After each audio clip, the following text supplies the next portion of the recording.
Hi, and welcome to Why Do Countries Exist, Episode 42, The History of Comoros.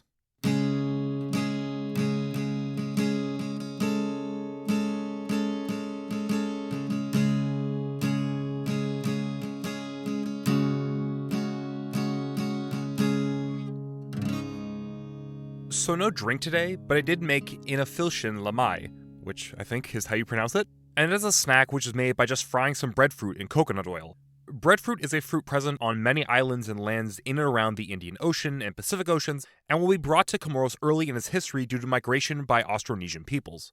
Cooked breadfruit is described as tasting like bread, hence the name, but in my opinion, inflammation lami is very familiar to French fries. I would honestly describe it as like a tropical, maybe slightly healthier French fry, but I would say the flavor was fairly muted. It was very, very filling, having just a couple pieces filled me up for a while. I'm not 100% sure if I cooked them right, but overall, it was an interesting snack. I also want to say thanks to my patrons. I really appreciate it. If you want to become a patron, there will be a link in the description. We're looking at today the Union of the Comoros, located in the Indian Ocean off the coast of East Africa. Mozambique is west of it and Madagascar is east of it. The Comoros archipelago is made up of 4 main islands going from west to east: Nugzidia, or its French name that generally tends to be used in international news, Grand Comore, Mawali, or Maheli, Nazwani, or Anjouan, and Mahor, or Mayotte. All 4 islands are, according to the Union of the Comoros, a part of the Comoran state. However, Mayotte is officially controlled by the French government and is actually officially a department of France, meaning legally it's as French as Paris or Normandy. I'll get into later why Mayotte is still a part of France and why Comoros claims it, but just know right now that Mayotte is administered by France, and I'll be talking about Mayotte and its history, even though it could debatably not be considered a part of Comoros. The Comoran Islands are overall tropical, with tropical forest in the interiors of the islands. The islands are made up of multiple volcanoes and even several active volcanoes. The islands going from largest to smallest are Nugzidia, Nazwani, Mayotte, and Mawali. This is also the population rankings of the islands, with Nugzidia having around 400,000 people, Nazwani having a little over 350,000, Mayotte having a little over 310,000, and Mawali having around 50,000 people. Most people ethnically are mixed with a combination of African, Arab, Malagasy/Austronesian, and maybe even European or Chinese ancestry. These groups are the main groups that have traveled, traded, and even moved into the Comoros during the past 1,000 years. It also has smaller communities of Indians, French people, and other foreigners who have moved more recently into the country in the past 100 years. Language-wise, there are 3 main languages spoken. Firstly, there is Comoran, although it may be more accurate to describe Comoran as a series of languages, each unique to the islands, with varying levels of intelligibility, although they all seem to be roughly close together, and are Bantu in origin. Arabic is also commonly spoken, especially in religious or in business affairs, and even especially when dealing with people from the Middle East. French is also spoken, but seemingly to a lesser extent than the other 2, used more in education and government. People may not speak all 3, but they will usually speak at least Comoran and then at least one of the other 2. Finally, Comoros is a very Islamic country, with over 95% of the country being Sunni Muslim, and Sunni Islam being officially the religion of the country. Other religions are allowed, but Islam is promoted in school, and converting to another religion can cause legal problems. Shia and Ismaili Islam is also present in the country, but are fairly small. Christianity is also present, with Catholic and Protestant churches in the country, but likely less than 1% of the country is Christian. Mayotte notably does actually have a fairly large Christian community when compared to the other islands, although it's still likely less than 5% of the population. It's not 100% clear when people first arrived to the Comoros. According to Ian Walker in his book Islands in a Cosmopolitan Sea, the main source for this episode, he says that the archaeological evidence suggests that the islands were settled since at least the 500s, but it's possible they may have been settled earlier. These first settlers actually likely weren't from Africa, but rather Southeast Asia. In the first millennium CE, Austronesian peoples began expanding across both the Pacific and Indian Oceans, with settlers from the island of Borneo traveling west and arriving in Madagascar. Those that arrived in Madagascar would mix with possibly earlier settlers on the island and would form the Malagasy peoples. Some of these Malagasy peoples would then travel to Comoros, setting up the first settlements on the islands. This is also how breadfruit likely arrived to Comoros, with Austronesian peoples bringing the fruit with them to Madagascar and then Comoros. These first settlers would live in some villages, mostly relying on agriculture and fishing. These settlements would notably be under a matrilineal society that had women placed first for inheritance. These societies would also have ironmaking and pottery present within them. Slowly, trade would start to connect Comoros to the outside world. By the 700s, Chinese artifacts, while not numerous, were being brought to the island. Meanwhile, traders from both East Africa and the Arabian Peninsula would move to the country, intermixing with the population, creating the Comoran culture. Local legends would say Islam was brought over to the islands as early as the 600s. While it's not 100% clear what year Comoros became overwhelmingly Islamic, it's likely that Islamic merchants from Arabia helped spread it to the islands, and over time more and more of the population converted. As Comoros became more Islamic, it became more connected to the wider Islamic world. Since Muslims are expected to go on Hajj, or make a religious pilgrimage to Mecca at least once, Comorans would travel to Mecca and while there meet with other Muslims from other parts of the world, helping set up trade networks. This helps increase Comoros' importance in the Indian Ocean, so much so that Walker describes Comoros as being a, quote, fulcrum rather than an outpost.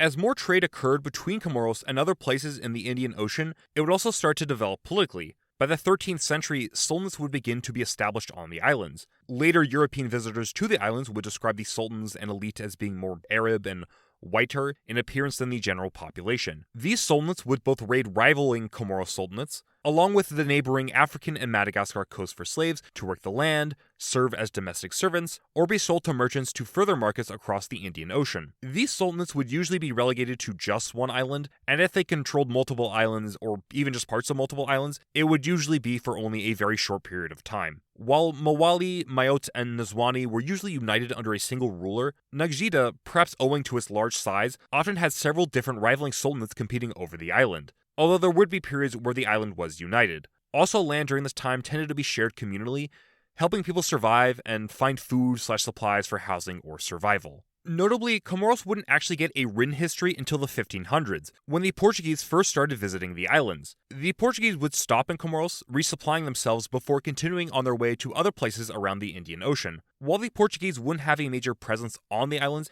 it would help connect Comoros to Europe and saw a small number of European merchants move and intermix with the islands. Starting in the 1630s, the English would begin to arrive to the islands, typically stopping at Nizwani, making the island very cosmopolitan and giving it access to Western goods like firearms. European contact wouldn't at first see Europeans try to take territory, but it would begin to lead to some very important social and political changes. Firstly, Comorans began to view themselves as a part of the wider world outside the Indian Ocean. As an example of this, in 1781, during which America was in the middle of its war for independence, a revolt took place on Mayotte against Nizwani rule and was described as, quote, like America, by people from Nizwani, according to Walker. So Comorans both knew what was happening almost half a world away, and were able to contextualize and compare their political events to other events happening across the world. The 1700s would also see conflict in Nagzida, as more traditional succession systems combated with Arabized patriarchal systems. Women would seemingly semi-frequently rise to the head of several sultans on the islands, but slowly this started to change as Arab societal norms began to gain more ground. Guns brought from Europe heightened warfare on the islands as slave raids and slave trading became more common. But it wouldn't just be the Comorans who received new European guns. Politics in Madagascar drove Malagasy slavers to target the Comoros more and more. While the Comorans could resist and put up a fight, it became harder when Madagascar was united under a single kingdom, which strengthened the Malagasy and led to further conflict between Comoros and Madagascar. While Comoros would never be conquered, it would be massively depopulated, as thousands were taken as slaves to work on French/British plantations in Reunion and Mauritius. Mayotte and Mawali would be particularly hit hard, with Mawali possibly being entirely depopulated at one point in the early 1800s. Finally, it would also see local rulers begin to turn to the Europeans more,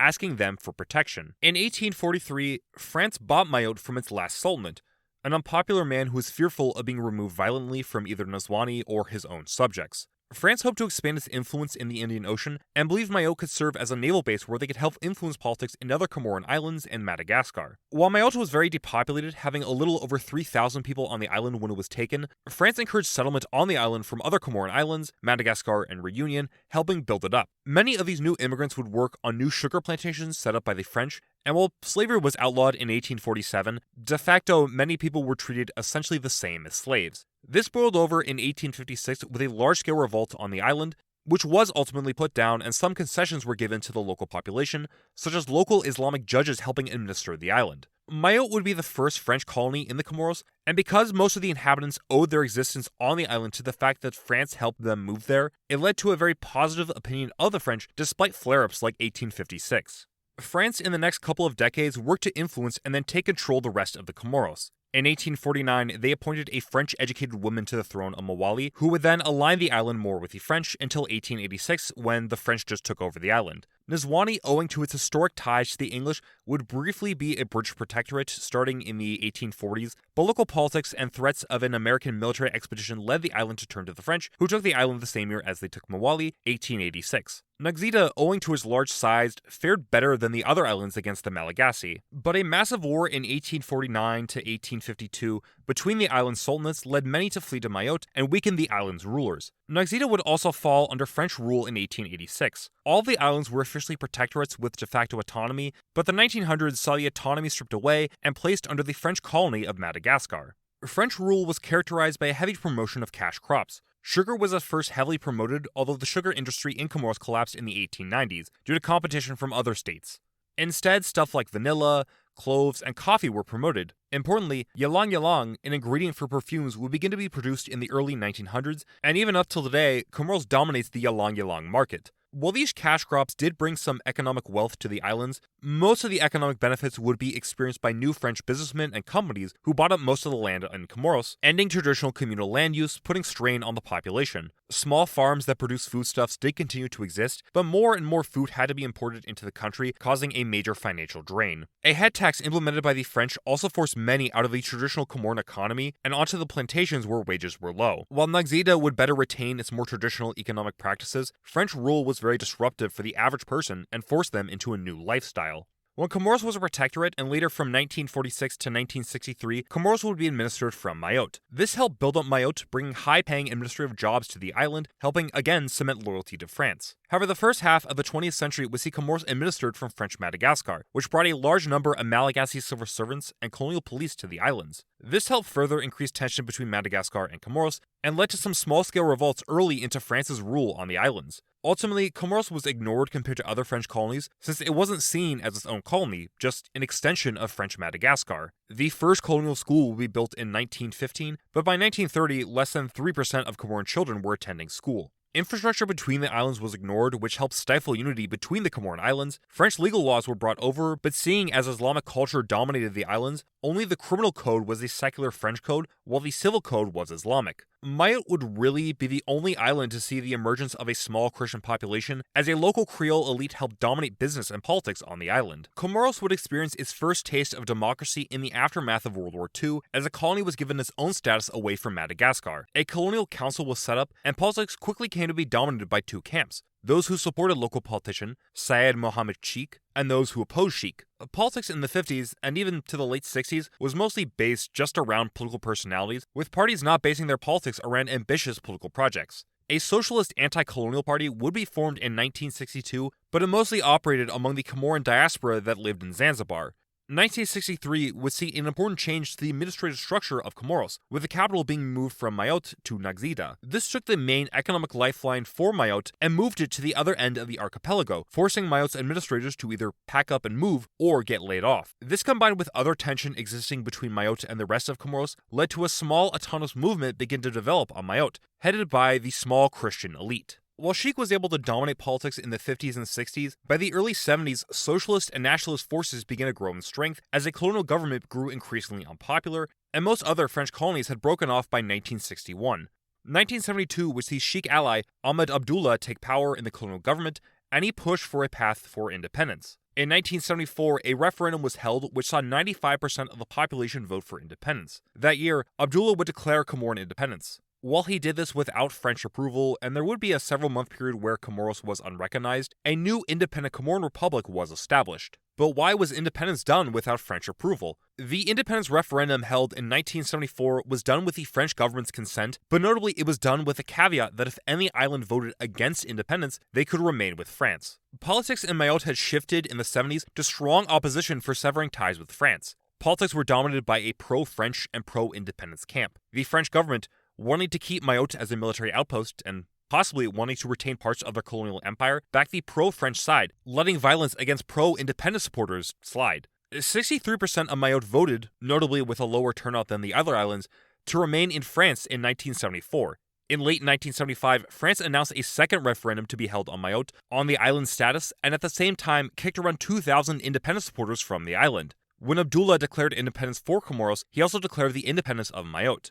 The 1976 referendum saw 99% of Mayotte vote to remain in France. Comoros has since opposed France's continued rule over Mayotte, and the UN officially recognized in late 1975 that Comoros, the country, was made up of all 4 major islands in the Comoros archipelago. While future Comoran political leaders have continued to push for Mayotte to reintegrate into Comoros, as we will see, future Comoran politics have been very tumultuous, so Comoros both doesn't have the strength to regain Mayotte, and Mayotte doesn't have the desire to join this unstable state.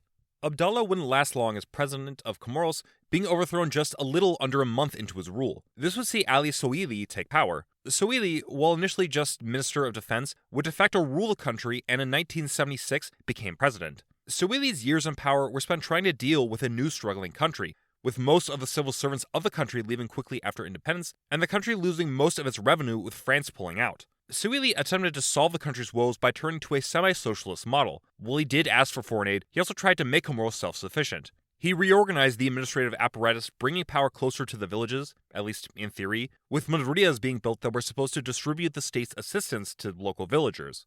He attacked the power and authority of traditional elites by limiting the privileges of the aristocracy, weakened the power of Islamic clerics, secularized marriage and removed many of the traditional customs from the ceremony, encouraged Comoran to be spoken in mosques, built more secular schools, and organized a new popular militia force to help keep order in the country. He also moved the country closer towards both Maoist China and Tanzania. Soili tried to build a popular support base for himself by appealing to the youth. He legalized marijuana and lowered the voting age to 15. However, Soili's rule saw no real elections take place, as he banned and cracked down on all opposition to his rule. Opponents who did speak out were regularly beaten and tortured. In 1977, a referendum was held on if people approved of Sohili's handling of the country, and only 3% of Mawali voted to approve, which resulted in Sohili sending his popular militia to terrorize the island and punish those for failing to approve his policies. A pogrom in Madagascar that saw a large number of Comorans forced out of the country also forced Sohili to spend what little money Comoros had on resettling these refugees, instead of carrying out his political projects. He also failed to bring Mayotte back into the Comoran state, and his plan to decentralize the country left large areas of the country effectively out of his control, as members of his local militia increasingly came to operate on their own authority. In March 1978, Sohili was overthrown. Sohili's legacy seemed to be somewhat similar to Jean Bede Bokassa, the Central African emperor, in the car. Both of their rules ending in failure and turning to brutal authoritarianism, but still being looked at with a certain level of nostalgia today due to future incompetent leadership and actually having a political vision that inspired the population, if only a portion of it. Abdallah would return to power and set up a new government, the Federal and Islamic Republic of Comoros. Abdallah reversed many of Sohili's policies, returning privileges and powers to the country's traditional political elites. The vast majority of wealth in the country went to less than a dozen families who held a virtual monopoly on cash crops that the Comoran economy was built around. But Abdallah wasn't really the ruler of Comoros. In order to take power, he had to rely on the help of French mercenary Bob Denard, who had participated in several other coups across the African continent, including the initial coup that overthrew Abdallah, and usually his coups would take place with the backing and blessing of the French state. Denard, by 1980, was the de facto head of the country, controlling most of the security apparatus. He moved the country back to closer relations with France and became a close ally to apartheid South Africa, serving as one of the few African states who actually backed the state and tried to serve as a vacation destination for South African tourists. Comoros in the 80s was under a repressive system where only Abdallah's party could operate, and any who opposed Denard would be killed or tortured. In 1989, Denard's rule would come to an end after Abdallah was killed under mysterious circumstances, which many blamed on Denard. France pulled support for Denard, and he was forced to flee the country. The 90s would see democracy come to Comoros. In 1990, Said Mohamed Joure, the head of the country's Supreme Court and half-brother of Sohili, was elected president. Joure's rule offered a break from the previous years of authoritarian rule in Comoros, with opposition parties allowed to run and operate. However, in many ways, things didn't really change. The country was still very poor, most parties had no real ideology, and corruption grew. Elections were often violent, with pro-Joure and anti-Joure mobs duking it out at polling stations. In 1995, Joure would actually be briefly overthrown in a coup headed by Denard, who attempted to re-establish his rule, but this was stopped by the intervention of the French. Perhaps the only major achievement of Joure's rule was getting Comoros admitted into the Arab League, helping the country establish more political and economic relations with the Middle East. Joure would step down in 1996, and elections that year would see Mohamed Taki Abdoulaye Karim take power. Taki, who had served in various government positions since the 70s, hoped to stabilize the country by strengthening traditional and Islamic customs in the state, banning alcohol, and strengthening the power of traditional village elders. But the problems of Zhor's rule continued into Taki's rule. Even worse, power outages started to plague the country, with the capital, Moroni, for most of 1997 not having any power. This led in 1997 the Comoran state to collapse, as separatist forces on Nazwani and Mawali, likely aided in part by the French who did not want a strong Comoran state to challenge its rule on Mayotte, take control and break away. Mawali would last for less than a year as an independent state, quickly realizing its independence was impossible due to its small size as an island, but Nazwani remained outside Comoran control despite some attempts to retake the island that ended in the Comoran military being repulsed, and a blockade on the island that was unsuccessful due to Mayotte shipping supplies in.